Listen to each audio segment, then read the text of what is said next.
اسے انگریز نے ایک خطرناک سازش کے ذریعے پاکستان کا پہلا وزیر خارجہ بنوایا، جس نے اسلام کو مرزا قادیانی سے زیادہ نقصان پہنچایا، جو ساری زندگی پوری دنیا میں مرزا قادیانی کو اللہ کا نبی اور رسول متعارف کراتا رہا۔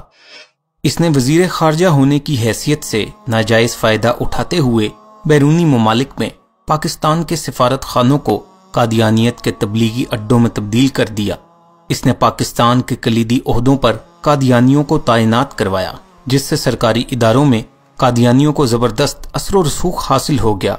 انگریزوں نے اسے اپنا جاسوس بنا کر مسلمانوں کی صفوں میں داخل کیا تھا۔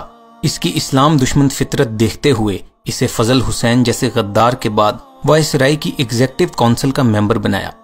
یہ ڈسکا ضلع سیالکوٹ کا ایک ناکام وکیل، بیکار مقرر، ناشائستہ گفتگو کرنے والا لیکن بلا کا چاپلوس اور عیار تھا۔ اس نے قائد اعظم کی نماز جنازہ بھی نہ پڑھی، کیونکہ قائد اعظم مرزا قادیانی کو نبی نہیں مانتے تھے۔ اس نے قادیانی مبلغین کی سینکڑوں جماعتیں بیرونی ممالک میں قادیانیت کی تبلیغ کے لیے بھجوائیں اور تبلیغ اسلام فنڈ کے نام پر کروڑوں روپے حکومت سے دلوائے۔ اس نے اپنے آقاؤں کی دی ہوئی پالیسی کے مطابق ساری زندگی برادر اسلامی ممالک سے پاکستان کے تعلقات کشیدہ رکھے۔ اس نے ایک گھناؤنی سازش کے ذریعے ضلع گرداسپور بھارت میں شامل کروا کر وہاں بیٹھے لاکھوں مسلمانوں کو قتل کروایا اور بھارت کو کشمیر پر قبضہ کرنے کا موقع مل گیا۔ اس نے سلامتی کونسل کے پلیٹ فارم پر مسئلہ فلسطین کے بارے میں عربوں سے غداری اور اسرائیل سے وفاداری کی۔ یہ حکومت پاکستان کا وزیر خارجہ ہونے کے باوجود قادیانی جلسوں میں جا کر کفریہ تبلیغی تقریریں کرتا اور اپنے ہاتھوں سے ارتدادی لٹریچر بانٹتا۔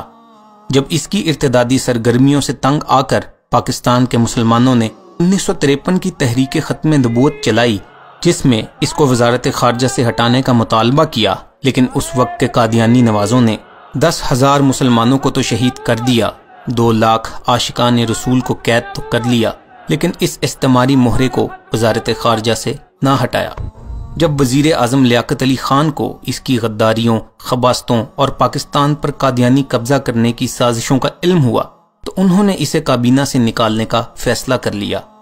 راولپنڈی کے لیاقت باغ میں ایک عظیم الشان جلسہ میں لیاقت علی خان نے اسے کابینہ سے نکالنے کا اعلان کرنا تھا، لیکن لیاقت علی خان ابھی سٹیج پر آ کر اپنی تقریر کے چند الفاظ بول سکے تھے کہ اس کے لے پالک جرمن نژاد قادیانی بیٹے نے لیاقت علی خان پر فائرنگ کر کے انہیں شہید کر دیا۔ یہی وہ غدار تھا جس نے مرزا قادیانی کے پوتے اور منصوبہ بندی کمیشن کے چیئرمین ایم احمد قادیانی اور فوجی جرنیلوں کے ساتھ مل کر مشرقی پاکستان کا سانحہ رونما کروایا تھا۔ وہ اپنے اس کار سیاہ کو اپنی زندگی کا بہترین کارنامہ کہتا تھا۔ اس غدار عظیم کا نام ظفر اللہ قادیانی تھا۔